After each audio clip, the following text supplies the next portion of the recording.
கர்த்தருடைய வார்த்தைக்கு நேராய் நம்முடைய இருதயத்தை திருப்பவும். கர்த்தர் நம்மோடு கூட பேச ஆவலாக இருக்கிறார். கர்த்தருடைய வார்த்தை நமக்கு நேராக வர ஆயத்தமாக இருக்கிறது. நாம் நம்முடைய இருதயத்தை திறந்து கர்த்தருடைய வார்த்தையை ஏற்றுக்கொள்ளும்படி நம்முடைய இருதயமாகிய நல்ல நிலத்தை ஆயத்தப்படுத்துவோம். வார்த்தை அது குறைவற்றது, தேவனுடைய வசனம் குறைவில்லாதது என்று வேதம் சொல்லுகிறது. தேவனுடைய வார்த்தையில் குறைவு இருக்க முடியாது. அல்லேலூயா. வசனம் குறைவற்றதும் ஆத்மாவை உயிர்ப்பிக்கிறதுமாக இருக்கிறது. அது ஆத்மாவை உயிர்ப்பிக்கிற வேலையை தான் என்ன செய்யும். அல்லேலூயா. அதனாலும் கர்த்தருடைய வார்த்தை உங்களுக்கு நேராக வர உங்களுடைய இருதயத்தை திறந்து கொடுங்கள். கர்த்தர் நல்லவர். எடுத்தொரு வாசிக்கலாம். எபேசியர் 5ஆம் அதிகாரம் 8ஆம் வசனம். முற்காலத்திலே நீங்கள் அந்தகாரமாக இருந்தீர்கள், இப்பொழுதோ கர்த்தருக்குள் வெளிச்சமாக இருக்கிறீர்கள், வெளிச்சத்தின் பிள்ளைகளாய் நடந்து கொள்ளுங்கள். அல்லேலூயா. இங்கே வசனம் எப்படியாய் சொல்லுகிறது, நீங்கள் முந்தி அந்த காலத்தில் என்ன செய்தீங்க, இருந்தீங்க. இப்போது கர்த்தருக்குள்ளே என்ன எப்படி இருக்குமா, வெளிச்சமாக இருக்கிறோம். நாம் வெளிச்சமாய் மாற்றப்பட்டதினாலே தேவன் என்கிற பேரொளி எந்த மனுஷனையும் இந்த உலகத்திலே வந்து பிரகாசிக்க பண்ணுகிற மெய்யான ஒளியாகிய இயேசு கிறிஸ்துவை நீங்களும் நானும் அறிந்திருக்கிறோம், அணிந்திருக்கிறோம். அவருக்குள்ளே நாம் வெளிச்சமாய் மாற்றப்பட்டிருக்கிறோம். நாம் இப்பொழுது வெளிச்சமாய் மாற்றப்பட்டு இருக்கிறபடினாலே வெளிச்சத்தின் பிள்ளைகளாய் என்ன செய்யணும், நடந்து கொள்ள வேண்டுமாம். அல்லேலூயா. செய்தியின் தலைப்பு கர்த்தருக்குள் உள்ள நன்மைகள்.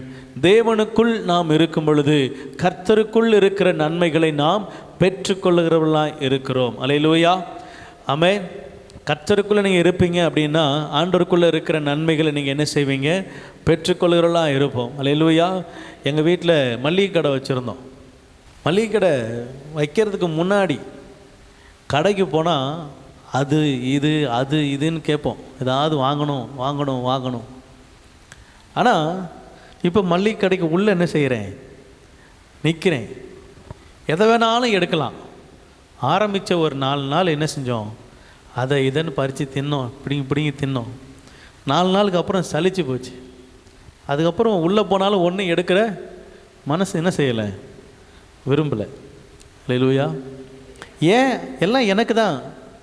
நான் எப்போனாலும் என்ன செய்யலாம், பிரித்து என்ன செய்யலாம், சாப்பிட்லாம். ஏன், எல்லாமே என்னுடையது, கடையே என்னுடையது. அல்லேலூயா. இப்படி 3 பேர் சாப்பிட்டா கடை என்னத்துக்கு ஆகும்? அண்ணன் தம்பி 3 பேர் இப்படியே சாப்பிட்டோம்னா,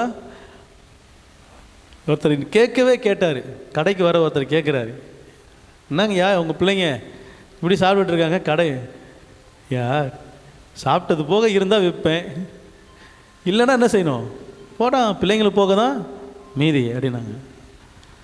அவர்கிட்ட சொல்லும் போது இப்படி சொன்னார், ஆனால் உள்ளே வந்து 2 பேரும் வெளுத்தார்.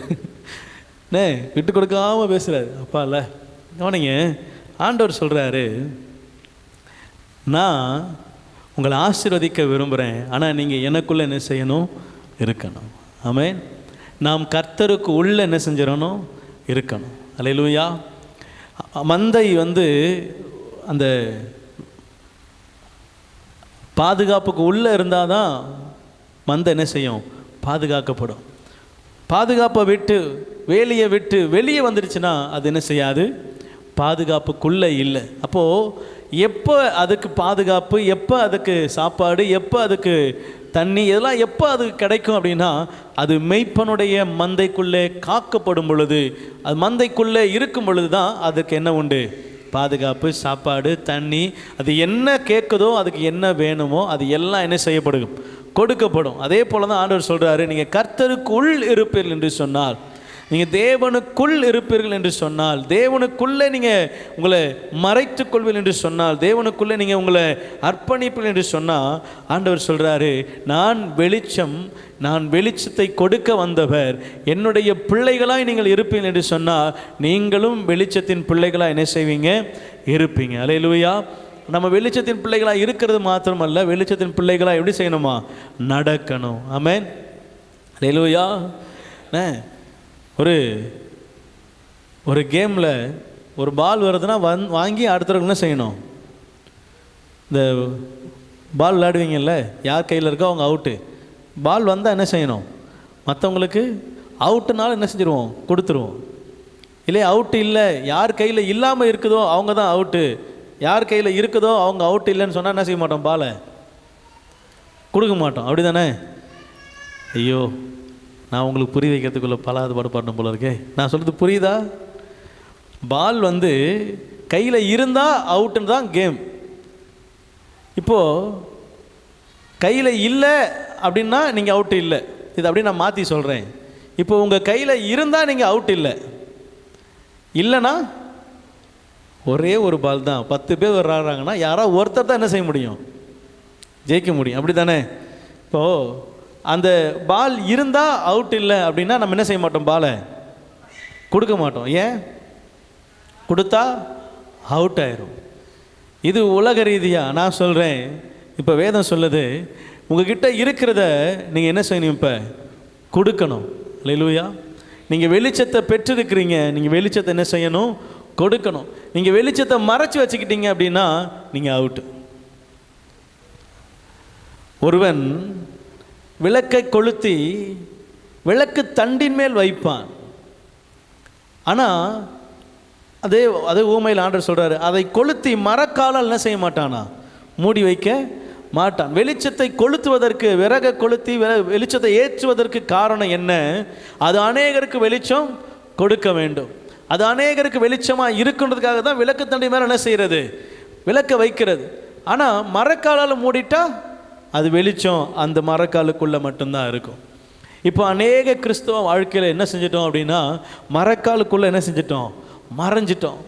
நமக்கு இந்த மரக்கால் அளவு இருந்தால் போதும். நான், என் பிள்ளை, என் குடும்பம், என் பிள்ளைங்க, பேர பிள்ளைங்க, இப்படி நம்ம இருந்தால் போதும். நமக்கு இப்படி ஆசீர்வாதம் நம்ம குடும்பத்தை மாற்றி சுற்றி சுற்றி வந்தால் போதும்.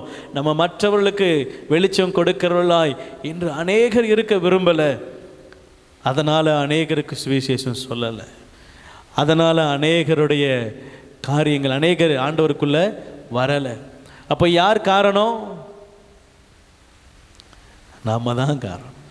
வெளிச்சத்தின் பிள்ளைகளாய் நடந்து கொள்ளுங்க அப்படின்னா நம்ம வெளிச்சத்தை கொடுக்கிறவர்களாக என்ன செய்யணும், இருக்கணும். அல்லேலூயா. சரி, கர்த்தர் நல்லவர். அதே எபேசியர் 2:21 அவர்கள் மேல் மாளிகை முழுவதும் இசைவாய் இணைக்கப்பட்டு கர்த்தருக்குள் பரிசுத்த ஆலயமாக எழும்புகிறது. அல்லேலூயா. அவர் மேல இசைவாய் இணைக்கப்பட்டு என்ன செய்தான், ஆலயமாய் எழும்புகிறதா இருக்கிறது. எப்படி ஒரு ஆலயம் எப்படி எழும்பும், ஒரு கட்டடம் எப்படி எழும்புனா, ஒரு கல்லின் மீது ஒரு கல் வைத்து கட்டும் பொழுதுதான் அது என்ன செய்கிறது, ஒரு கட்டடமாக எழும்புகிறது. அதே போல தான் கிறிஸ்தவ வாழ்க்கையும் ஒருவருக்கொருவர் தன்னுடைய வெளிச்சத்தை பகிர்ந்து கொள்வதன் மூலமாய், ஆண்டவரை அநேகருக்கு அறிவிக்கிறதின் மூலமாய், அநேகரை கர்த்தருடைய சமூகத்திலே நாம் ஒருமனமாய் ஒரே இணைவாய் இசைக்கப்பட்டு கர்த்தருக்குள் பரிசுத்த ஆலயமாய் எழும்புகிறது முக்கியம். அதுதான் கர்த்தருடைய திட்டம். அல்லேலூயா. கர்த்தர் நல்லவர். 1 சாமுவேல் 2:1 வாசிக்கலாம். அப்பொழுது அன்னாள் ஜெபம் பண்ணி, என் இருதயம் கர்த்தருக்குள் களி கூறுகிறது, என் கொம்பு கர்த்தருக்குள் உயர்ந்திருக்கிறது, என் பகைஞரின் மேல் என் வாய் திறந்திருக்கிறது, உம்முடைய இரட்சிப்பினாலே சந்தோஷப்படுகிறேன். அல்லேலூயா. அப்பொழுது அன்னாள் ஜெபம் பண்ணி, என் இருதயம் கர்த்தருக்குள் களி கூறுகிறது, என் கொம்பு உயர்ந்திருக்கிறது. அல்லேலூயா. அன்னாளுடைய ஜெபம் நம்ம எல்லாரும் அறிந்தது தான். அவங்க சொல்கிறாங்க, ஜெபம் பண்ணி முடித்து ஆண்டவரிடத்துலேருந்து வார்த்தை வந்துருச்சு, வார்த்தையை பெற்றுக்கொண்ட பிற்பாடு இப்போ இவங்க பிரகாசமாக மின்றாங்க. பெற்றுக்கொள்வதுக்கு முன்னாடி வரைக்கும் எப்படி இருந்தாங்க,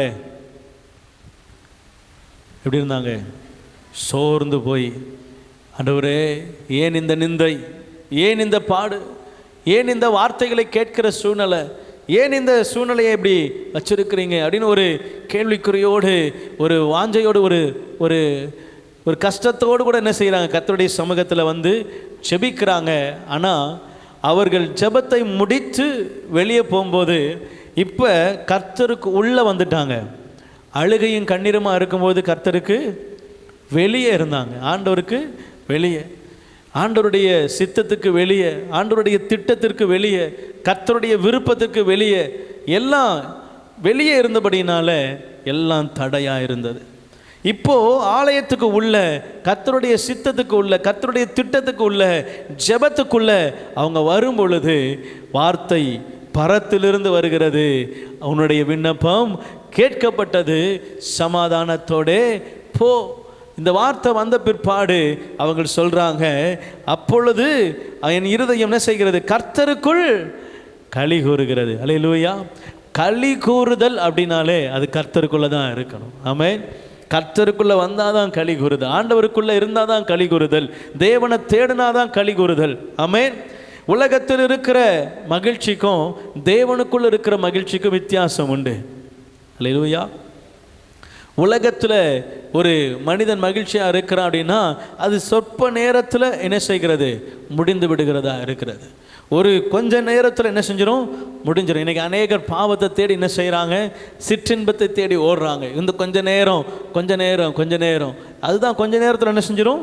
முடிஞ்சிடும். ஆனால் தேவனை நேசிக்கிற, தேவனை தேடுகிற தேவ பிள்ளைகளுடைய வாழ்க்கையில் மகிழ்ச்சி என்பது கர்த்தர் கொடுப்பாரானால் அது நிரந்தரமாய் நிச்சயமானதாக என்ன செய்யும்? இருக்கும். அல்லேலூயா, அல்லேலூயா. அன்னாள் வந்தாங்க, அதுக்கு முன்னாடி வரைக்கும் வேதனை, துன்பம், அவச்சொல், நிந்தை, இது எல்லாத்தையும் சுமந்து கொண்டு இருந்தாங்க. ஆனால் கர்த்தருக்குள் எப்பொழுது வந்தாங்களோ சொல்கிறாங்க, என் கொம்பு உயர்ந்திருக்கிறது, என் இருதயம் கர்த்தருக்குள் களி கூறுகிறது, என் இருதயம் அவருக்குள்ளே மகிழ்ந்திருக்கிறது. காரணம், அவரின் நிந்தையை அகற்றி விட்டார், என் விண்ணப்பத்தை அங்கீகரித்து விட்டார், என்னுடைய கேள்விகளுக்கெல்லாம் பதிலை கொடுத்துட்டார், என் சமாதானம் பெரிதாய் இருக்கிறது என்று சொல்லி அவங்க இருதயம் துதிக்கிறதை பார்க்கிறோம். அவங்க இருதயம் துதிப்பதற்கு, அவருடைய இருதயம் மகிழ்வதற்கு, அவருடைய உயர்வுக்கு காரணம் என் கொம்பு உயர்த்தப்படுகிறது அப்படின்னு சொல்றாங்க. அல்லேலூயா. எப்பவுமே நம்ம ஊர் வழக்கமே எப்படின்னா, ஏதாவது ஒன்றுனா கொம்பை ஒட்டு என்ன செய்வாங்க? கொம்பை நட்டுவாங்க. அதாவது இப்போ ஊர் பிரதிஷ்டையாக இருக்கட்டும், இல்லை எங்கள் ஊரில் கோயில் கொடைன்னு சொல்லுவாங்க, இதெல்லாம் ஒரு ஊருக்கு என்ன செய்வாங்க? ஒரு கம்பை நட்டி அதில் என்ன செய்வாங்க? என்னவோ செய்வாங்க. எல்லா இடத்துலையும் ஒரு கொம்பு என்ன செய்யுது? உயருது. என்ன நம்ம எக்கால ஊதுறது எந்த கொம்பு? அந்நாளில் அபிஷேகம் பண்ணது அதுவும் கொம்பில் தான் அபிஷேகம் பண்ணாங்க. நிறைய இடங்களில் கொம்பை குறித்து வேதம் சொல்லுகிறது. இப்போ இங்கே அன்னாளம்மா சொல்கிறாங்க, என் கொம்பு உயர்ந்திருக்கிறது. அப்படின்னா என் தலையில் எத்தனையோ பேர் என்ன செஞ்சாங்க? கொட்டி கொட்டி, நீ ஒன்றுக்கும் உதவாது, நீ உனக்கு இனி பிள்ளையே இருக்காது, இனி உன்னுடைய வாழ்க்கை அவ்வளவுதான் அப்படின்னு என்னை யாரெல்லாம் குனிய வச்சாங்களோ அவங்களுக்கெல்லாம் முன்னாடி என் கொம்பு என்ன செய்திருக்கிறது? உயர்ந்து, என் தலை உயர்த்தப்பட்டு இருக்கிறது என்பதான் அப்படி சொல்கிறாங்க. என் கொம்பு உயர்ந்திருக்கிறது, என்னுடைய மகிமை உயர்த்தப்பட்டு இருக்கிறது. கர்த்தரின் ஜெபத்தை கேட்டார், என் விண்ணப்பத்தை அங்கீகரித்தார், என்னை உயர்த்தி விட்டார். இனி நான் அந்த அவமானத்துக்குள்ள என்ன செய்ய போறதில்ல? போக போறது இல்லை. அல்லேலூயா. இந்த விசுவாச எண்ணம், இந்த விசுவாச வார்த்தை எப்போது வந்தது? கர்த்தருக்குள் அவர்கள் வந்ததினால் வந்தது. அல்லேலூயா, அல்லேலூயா. உங்களுக்குள்ள ஒருவேளை அவிசுவாச வார்த்தை வருதுன்னா உங்களை நீங்கள் ஆராயணும். ஆமென். எனக்குள்ள இப்போ ஒரு அவிசுவாசமான வார்த்தை வருது, நான் என்ன செய்ய மாட்டேன், ஆமாம் இப்படி செய்ய மாட்டேன், நான் இப்படி இருக்க மாட்டேன் போல், நான் இப்படி செய்ய மாட்டேன் போல் அப்படின்னு எனக்குள்ளே தோணுது அப்படின்னா நான் அவிசுவாசத்துக்குள்ளே என்ன செஞ்சுருக்கிறேன்? இருக்கிறேன். அன்னாளுடைய பழைய வாழ்க்கையை போல, கர்த்தருக்கு வெளியே இருக்கிற வாழ்க்கையை போல என் வாழ்க்கை இருக்கிறது. அநேகருடைய வாய் அநேக நேரத்தில் ஈஸியாக என்ன செஞ்சிருதுன்னா அவிசுவாசத்தை பேசிடுது, தவறான வார்த்தைகளை பேசுது, என்ன பேசக்கூடாதோ அதை என்ன செய்யுது? பேசுது. நம்ம யோசித்து பார்க்கணும், நம்ம பேசுகிற வார்த்தைகள் அது சரியான வார்த்தையா? என்ன செங்கல்பட்டு பக்கத்தில், சென்னை பக்கத்துலலாம் நீங்கள் சென்னை சைடு போயிட்டாலே பிள்ளைகளை திட்டுற விதமே வித்தியாசமாக இருக்கும். பிள்ளைங்களை திட்டும்போது அது ஒரு மாதிரி என்ன செய்வாங்க? வாய்க்கு வந்ததெல்லாம் அப்போ என்ன செய்வாங்க? திட்டுவாங்க. ஒரு பிள்ளை குளிப்பாட்டுறாங்க, பாத்ரூமில் என்ன செய்கிறாங்க? குளிப்பாட்டுறாங்க. அந்த பிள்ளை என்ன செய்யுது? அங்கிட்டு இங்கிட்டு என்ன செய்யுது? ஓடுது. சின்ன பிள்ளை, ஒரு 7 வயசு 6 வயசு இருக்கும். அந்த அம்மா சொல்லுது, எருமை மாடு சனியனே நில்லு, ஒரு இடத்துல நிற்க மாட்டியா? காலை உடைக்க போகிறேன் பாரு, உன்னுடைய காலை கத்தி வச்சு வெட்ட போகிறேன், உன் நகத்தை வெட்ட போகிறேன், உன்னுடைய விரலை வெட்ட போகிறேன். குளித்து முடிக்கிறது வரதுக்குள்ளே அந்த பிள்ளை என்னென்னலாம் சொல்லணுமோ எல்லாத்தையும் என்ன செஞ்சிடும்? சொல்லி முடிச்சிடும். பிள்ளைங்க குளிக்கும்போது என்ன செய்வாங்க? சின்ன பிள்ளைங்க அதை ஆட தான் செய்யும், அது ஏதாவது ஒரு சேட்டை பண்ண தான் செய்யும். அதுக்கு பெற்றோர் என்ன செய்யணும்? வாயில் என்ன வார்த்தை யூஸ் பண்ணணும்னு தெரியணும். ஆடாதம்மா நில்லு, அது ஏதாவது வித்தியாசமாக காமிச்சு எதை வித்தியாசமாக செஞ்சால் என்ன செஞ்சிடும்? பிள்ளைங்க நிற்கும். எருமை மாடு அப்படின்னா யார் பெற்றது? சனியனே அப்படின்னா யார் பெற்றது? அடங்கா பிடாரியே அப்படின்னா யார் பெற்றது? லூசு அப்படின்னா யார் பெற்றது? அல்லேலூயா. வார்த்தையை யூஸ் பண்ணுறதுல ரொம்ப முக்கியமாக இருக்கணும். ஒரு வயசான தாத்தா வீட்டு வாசலில் உட்காந்துருக்கிறார். அவருடைய பேரப்பில் மாடிக்கு ஏறுது.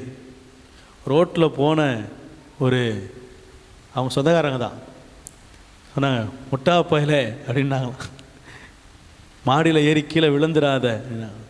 அந்த தாத்தா அந்த அம்மா கணத்தில் பலான்னு விட்டார். என் பையனை எதுக்கு திட்டுற?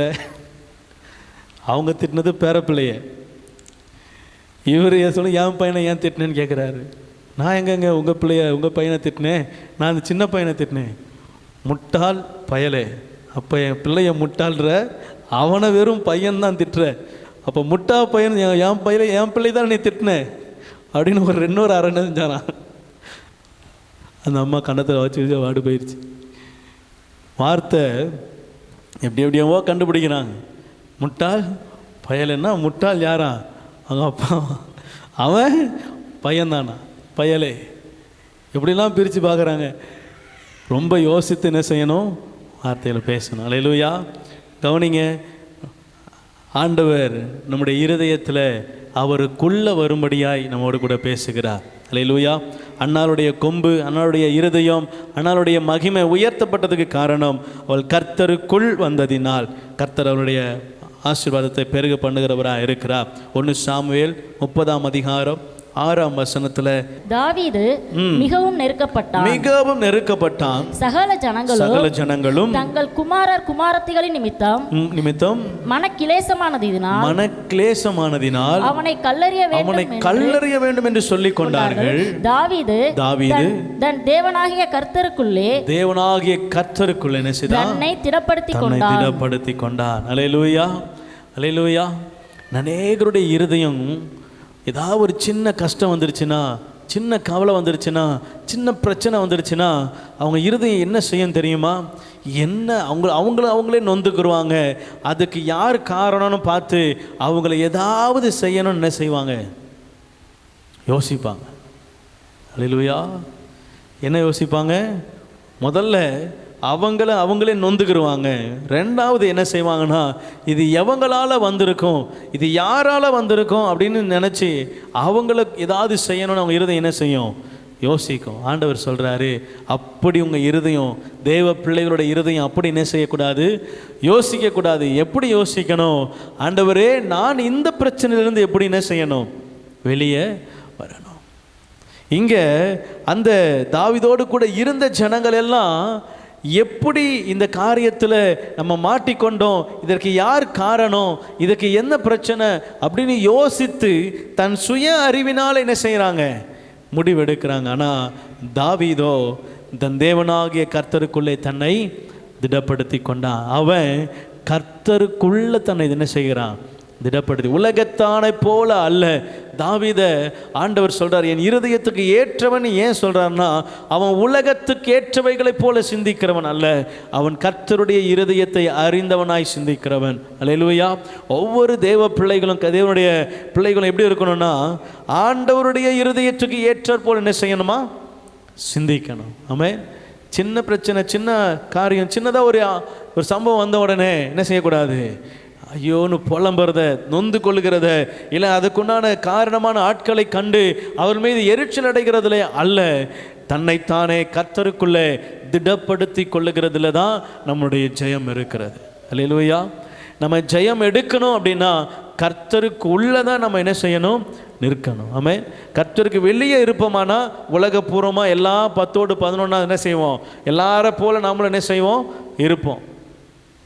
அவங்க என்ன செய்கிறாங்களோ அதுதான் நம்ம செய்வோம். சவுல் உலகத்துக்குரியவனாய் மாறி போனான். உலகத்தில் ஒருத்தன் போய் என்ன செய்வான்? குறி கேட்பான். எனக்கு அது என்ன செய்யும்? என் கையை பார்த்து சொல்லு, என் காலை பார்த்து சொல்லு. இப்போலாம் மூக்கை பார்த்துலாம் சொல்கிறாங்க. எப்படி பார்த்தோன்னா இதாவது பார்த்து என்ன செய் சொல்லு, நான் என்ன செய்யட்டும்? சவுல் போய் குறி கேட்குறான். உலகத்தானை போல மாறி போனான். தாவீது எந்த சூழ்நிலையிலும் கர்த்தரை விட்டு பின்வாங்கலை. ஆண்டவருடைய சமூகத்தை காத்திருக்கிறான். கர்த்தரிடத்துல போய் விசாரிக்கிறான். நீ வாஸ்து பாருங்களேன், அவன் நிறைய இடத்துல, ஆண்டவரே நான் இந்த இடத்துக்கு போட்டுமா, நான் இந்த இடத்துக்கு போகலாமா, நான் இவனை போய் நான் எதிர்கொள்ளலாமா, நான் இந்த பெலிஸ்தரை மேற்கொள்வேனா, ஒவ்வொரு இடத்திலையும் கேட்டு கேட்டு கேட்டு கேட்டு கர்த்தர் சமூகத்தில் போய் கர்த்தருக்குள்ளே இருந்து ஆண்டவரிடத்தில் விண்ணப்பத்தை வச்சு, ஆண்டவரை நான் செய்யட்டுமான்னு கேட்டு எல்லா காரியங்களையும் செய்வான். அதனால தான் அவன் கர்த்தருடைய இருதயத்துக்கு ஏற்றவன். அதனால தான் அவன் காரியமெல்லாம் ஜெயமாக இருந்தது. அவன் போகிற எல்லா யுத்தமும் ஜெயமாக இருந்தது. அவன் கைகளிலே கர்த்தர் எல்லாரையும் ஒப்பு கொடுத்தார். காரணம், கர்த்தருக்குள் தாவீது இருந்தபடியினாலே. அல்லேலூயா. தேறுதலும் திடப்படுத்தலும் கர்த்தருக்குள் இருந்ததினால் அவனுக்கு கிடைக்கப்பட்ட ஒன்று. அவன் மீண்டுமாய் போகிறான். ஆண்டவரே நான் இந்த தண்டைத்தும் பின்தொடரட்டுமா அப்படின்னு கேட்குறான். கர்த்தர் சொல்கிறாரு, நீ போ, நீ இழந்த சிறியது முதல் பெரியது வரை எல்லாவற்றையும் என்ன செய்வாய்? திருப்பிக் கொள்வாய். வார்த்தையின்படி போனான். எல்லாவற்றையும் என்ன செய்தான்? திருப்பிக் கொண்டான். அல்லேலூயா. கர்த்தரிடத்தில் விசாரிப்போமானால் ஆண்டவர் நமக்கு அனுக்கிரகம் பாராட்டுகிறவராக இருக்கிறார். அல்லேலூயா. கர்த்தருக்குள்ளே திடப்படுத்தி கொள்ளுங்க, கர்த்தருக்குள்ளே களி கூறுங்க, கர்த்தருக்குள்ளே மகிழ்ச்சியாக இருங்க. கர்த்தருடைய சமூகத்தை விட்டு தூர போகிற இருதயம் நமக்கு வேண்டாம். எபேசியர் 6ஆம் அதிகாரம் 1ஆம் வசனம் இப்படியாய் சொல்லுகிறது. வாசிக்கலாம். பிள்ளைகளே உங்கள் பெற்றோருக்கு கர்த்தருக்குள் கீழ்ப்படியுங்கள். இது நியாயம். அல்லேலூயா. கர்த்தருக்குள் என்ன செய்யணுமா? பெற்றோருக்கு பிள்ளைகள் கீழ்ப்படியணும். அல்லேலூயா. பிள்ளைகளே உங்கள் பெற்றோருக்கு கர்த்தருக்குள் என்ன செய்யுங்க? கீழ்ப்படியுங்க. உங்கள் பெற்றோருக்கு கர்த்தருக்குள்ளே கீழ்ப்படிங்கன்னு ஆண்டவர் வார்த்தை சொல்லி முடிக்கும் பொழுது நம்ம இப்படி யோசிக்கணும். ஆண்டவர் பிள்ளைகளுக்கு மாத்திரம் அல்ல, எல்லாருக்கும் இந்த வார்த்தை என்ன செய்கிறார்? சொல்கிறார். கர்த்தருக்குள் என்ன செய்யுங்க? கீழ்ப்படிங்க. நீங்கள் எப்படி யாருக்கு எந்த சம்பவம் எந்த இடமா இருக்கட்டும், ஆனால் அங்கே கர்த்தருக்குள் கீழ்ப்படியணும். அல்லேலூயா. ஆண்டவருக்குள்ள நம்ம அதை என்ன செய்யணும். இப்போது நான் 2 பிள்ளைங்கள் என்ன செய்கிறேன்? கூப்பிட்றேன்னு வச்சுக்கிங்களேன். 2 பேர் இருக்கிறாங்க. இப்போது இந்த பக்கத்தில் இருக்கிறவன் உலகப்பூர்வமாக அவனுக்கு யோசனைப்படி, அவனுடைய சிந்தைக்கு யோசனைப்படி, அவனுடைய அனுபவத்தின்படி என்ன செய்கிறவனாக இருக்கிறான். இங்கே இருக்கிற ஒருத்தன் வேதத்தின்படி, வசனத்தின்படி, சொல்லிக் கொடுத்த வார்த்தையின்படி, தெய்வ பிரமாணத்தின்படி செய்கிறவனாக இருக்கிறான்னு வச்சுக்கோங்களேன். இப்போ இவங்க 2 பேருக்கும் ஒரே கட்டளை தான் கொடுக்கப்படுது. நேராக என்ன செய்யணும்? போகணும், இந்த காரியத்தை செய்யணும் அப்படின்னு ஏதோ ஒரு காரியத்தை சொல்கிறேன்னு வச்சுக்கோங்களேன். இப்போது இங்கே இருக்கிற இந்த பையன் போய் தன்னுடைய இருதயத்துக்கு ஏற்றபடி என்ன செய்வான். இப்போ போய் நான் சொல்கிறேன், அங்கே போய் தண்ணி கொண்டு வா, இல்லை அந்த தண்ணியை எடுத்துகிட்டு வா அப்படின்னு சொல்கிறேன்னு வச்சுக்கோங்களேன். 2 பேருக்கும் ஒரே கமாண்டு தான், போய் தண்ணியை எடுத்துகிட்டு வரணும். ஆனால் இவன் அங்கே போய் அந்த பாட்டலையோ இல்லை ஏதோ ஒரு பாத்திரத்தையோ என்ன செய்கிறான்? எடுத்துகிட்டு வரான்னா, இவன் எடுத்துகிட்டு வர விதத்துக்கும் இங்கே இருக்கிற தேவனுக்கு கீழ்ப்படுகிற பிள்ளை எடுத்துகிட்டு வர காரியங்களுக்கும் வித்தியாசம் என்ன செய்யும்? உண்டு. அல்லேலூயா. அல்லேலூயா. உங்களுக்கு புரியுதா? இவன் போயிட்டு வர இவனுடைய நடைக்கும் இவனுடைய செயலுக்கும் இவனுடைய காரியங்களுக்கும் வித்தியாசம் இருக்கும். இந்த பிள்ளை பயபக்தியாக போய் கொண்டு வர்றதுக்கும் வித்தியாசம் இருக்கும். ஆமென். அவனுடைய செயல்கள், அவனுடைய ஆட்டிடியூடு வேறு மாதிரி இருக்கும், இவனுடைய ஆட்டிடியூடு வேறு மாதிரி இருக்கும். அவனுடைய செயல்கள் வித்தியாசப்படும்.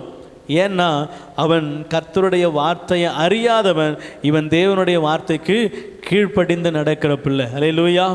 ஆமாம், சாமுவேலை கொண்டு போய் தேவாலயத்தில் விடுறாங்க. பச்சை பிள்ளை, அவன் ரொம்ப பால் மறந்த பிள்ளை. அந்த பிள்ளைக்கு ரொம்ப ஒன்றும் என்ன செய்யாது, தெரியாது. ஆனால் சாமுவேலை விட்ட பிற்பாடு அவன் இருதயத்தில் என்ன தோணுதோ, ஏலி என்ன சொன்னாலும் என்ன செய்வார். ஒரு வாட்டி ஆண்டவர் கூப்பிட்றாரு, சாமுவேலே. இவர் குட்டுன்னு ஓடி என்ன செய்கிறாரு? ஏலிக்கிட்ட போய், ஐயா என்னை கூப்பிட்டீங்களா அப்படின்னு என்ன செய்கிறாரு? ஒரு வாட்டி இல்லைங்க, அவன் சொல்கிறான், நான் உன்னை கூப்பிடல போன்றான்.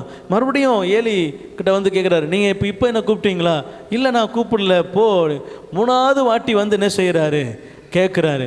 அப்போ தான் ஆண்டவர் இவனை கூப்பிட்றாருன்னு தெரிஞ்சு ஏலி அவனுக்கு சொல்லி கொடுக்குறாரு. பாருங்கள், 3 முறை நான் கூப்பிடலைன்னு சொல்லியும் கூட அந்த சாமுவேல் ஓடி வந்து என்னை கூப்பிட்டீங்களான்னு கேட்குறான். நம்ம பிள்ளைங்களா இருந்தால் இன்னொரு வாட்டி கூப்பிட்ட உனக்கு அவ்வளோதான், பார்த்துக்க. சும்மா ஓயாமல் ஓடி என்ன செய்ய முடியாது, வர முடியாது. அல்லேலூயா. வித்தியாசம் புரியுதா?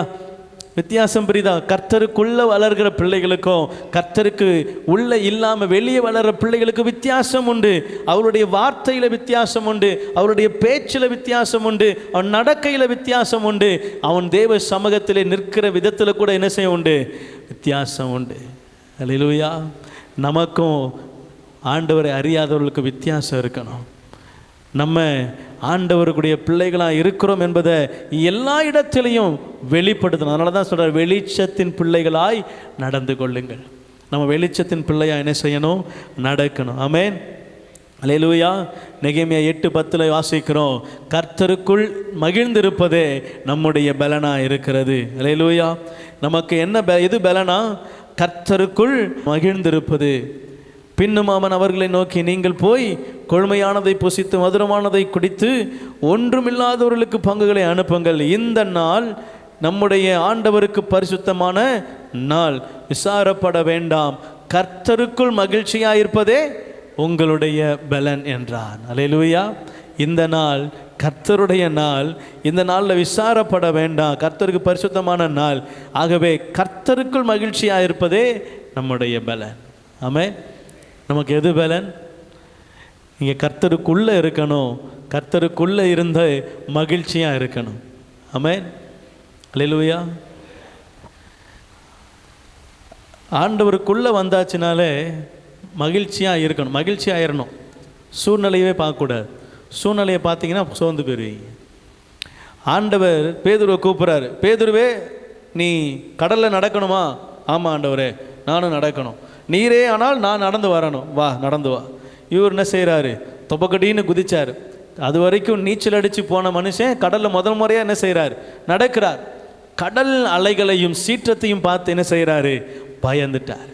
இப்போ ஆண்டவர் சொல்கிறார், அற்ப விசுவாசியே ஏன் பயப்படுற? எதுக்கு பயந்த? சூழ்நிலைகளை பார்த்து நீ ஏன் பயப்படுற? நான் உன் கூட என்ன செய்கிறேன், இருக்கிறேன். அல்லேலூயா. புரியுதா? நீங்கள் ஆண்டவருக்குள்ளே வந்துட்டீங்க அப்படின்னா சூழ்நிலையை என்ன செய்யக்கூடாது, பார்க்கவே கூடாது. சூழ்நிலையை பார்த்தீங்கன்னா நீங்கள் சோர்ந்து போயிடுவீங்க. சூழ்நிலையை பார்த்தா நீங்கள் எழும்ப மாட்டீங்க. சூழ்நிலைகளை பார்த்தா அது விகாரமாக இருக்கும், வித்தியாசமாக இருக்கும். நாம் ஆண்டவர் சொல்கிற வார்த்தைக்கும் சூழ்நிலைக்கும் கொஞ்சம் கூட என்ன செய்யாது, சம்பந்தமே இருக்காது. ஆனால் நீங்கள் அந்த சூழ்நிலையை ஜெயிக்கிறவர்களாக ஆண்டவர் உங்களை மாற்றுவார். அல்லேலூயா.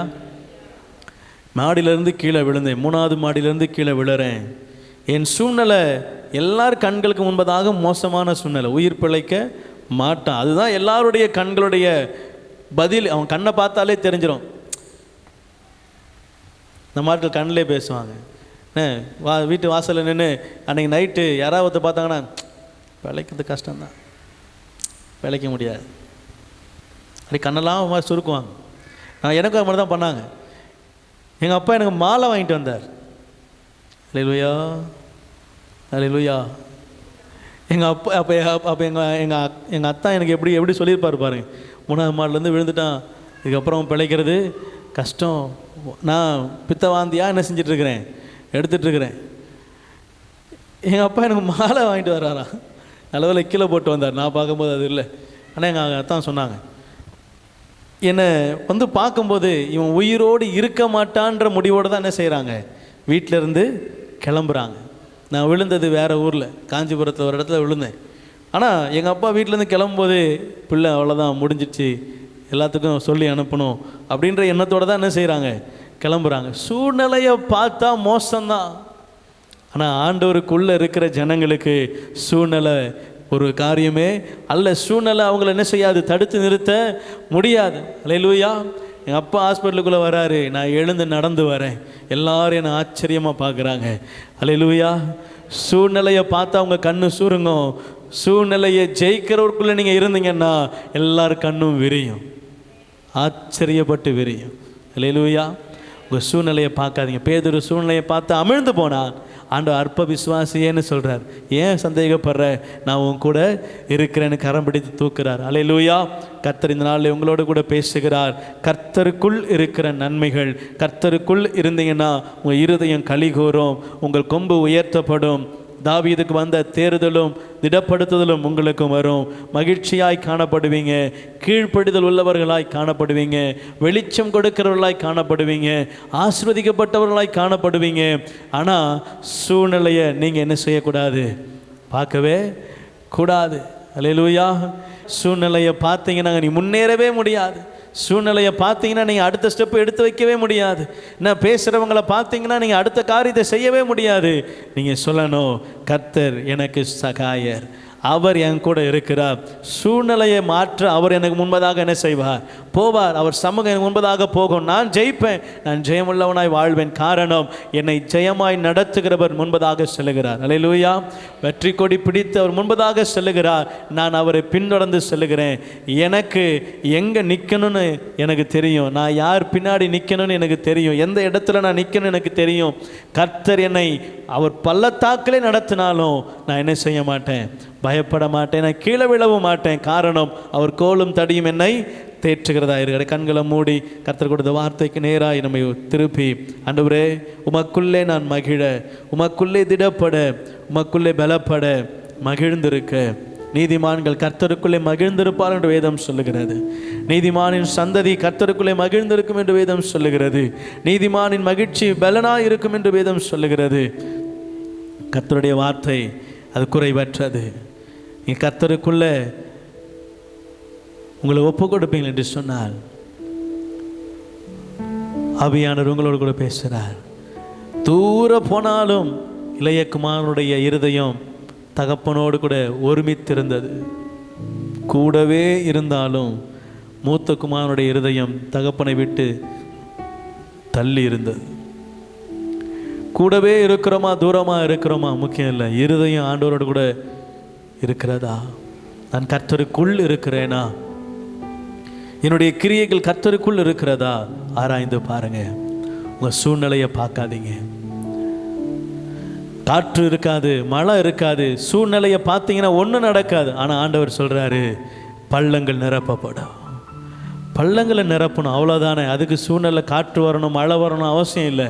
பள்ளம் நிரம்பணும், பள்ளம் நிரம்பும், அவ்வளோதான்.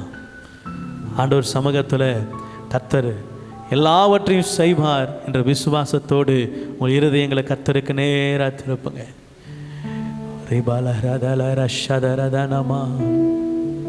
நீ நல்லவர், நல்ல தகப்பனே, உடைய சமூகத்தில் வருகிறோம். நீர் அற்புதரப்பா, எண்ணி முடியாத அதிசயங்களை செய்கிறவர், எங்கள் இருதயங்களை களிகூற பண்ணுகிறவர். நான் கர்த்தருக்குள் இருக்கிறேன். அன்னால் அம்மா சொன்னது போல என் கொம்பு உயர்த்தப்படுகிறது, என் இருதயம் கர்த்தருக்குள் மகிழ்ந்திருக்கிறது, களிகூறுகிறது. காரணம், அவர் என் ஜெபத்தை கேட்டார். சூழ்நிலை இப்போ வரைக்கும் பிள்ளைக்குண்டான அறிகுறி இல்லை, ஆனால் விசுவாச வார்த்தைகளை சொல்கிறான். கர்த்தர் என் சகாய. சங்கீதக்காரன் சொல்றாரு, அவர் என் வலது பாரிசத்தில் இருக்கிறார், நான் அசைக்கப்படுவதில்லை. ஆண்டவரே, நல்ல தகப்பனே, உடைய சமூகத்தில் வருகிறேன். வந்திருக்கிற ஒவ்வொருவருக்காக ஜெபிக்கிறேன். ஆண்டவரே, இவர் வந்ததற்கு ஒரு நோக்கம் உண்டு, நீர் இங்கே கொண்டு வந்ததுக்கு ஒரு நோக்கம் உண்டு. உடைய தேவ சித்தம், தேவ கரம் ஆண்டவரே இப்பொழுது வந்திருக்கிற ஒவ்வொருவரையும் தொடட்டும். கர்த்தருக்குள் தன்னை திடப்படுத்துகிற இருதயம், கர்த்தருக்குள் மகிழ்ந்திருக்கிற இருதயம், உலகத்தை விட்டு பிரிக்கப்பட்ட இருதயம், உலகத்தை பாராத இருதயம், கர்த்தருடைய வார்த்தையை கேட்டு அதை தரிசித்து நடக்கிற இருதயம் இங்கே வந்திருக்கிற ஒவ்வொருவருக்கும் உண்டாகட்டும். அப்பா, உடைய வார்த்தையின் வெளிச்சம், வெளிச்சத்தின் பிள்ளைகளாக நடக்க விரும்புகிற ஒவ்வொருவருக்கும் ஆண்டவரே அது வெளிச்சமாய் காணப்படட்டும். இவர் வெளிச்சத்தின் பிள்ளைகளாய் நடந்து கொள்ளத்தக்கதாய், விசுவாசத்திலே ஆண்டவரே வளர்ந்தவர்களாய் காணப்படத்தக்கதாய் நீர் கிரியை செய்யும்படியாய் ஜெபிக்கிறேன். ஒவ்வொரு ஆவி ஆத்மா சரீரத்தையும் கருத்தில் ஒப்பு கொடுக்கிறேன். பொறுப்பெடுத்துக் கொள்ளுங்க, வழிநடத்துங்க, ஆசீர்வதிங்க. இயேசு கிறிஸ்துவின் நாமத்தில் ஜெபிக்கிறேன் என் ஜீவன நல்ல பிதாவே. ஆமென், ஆமென்.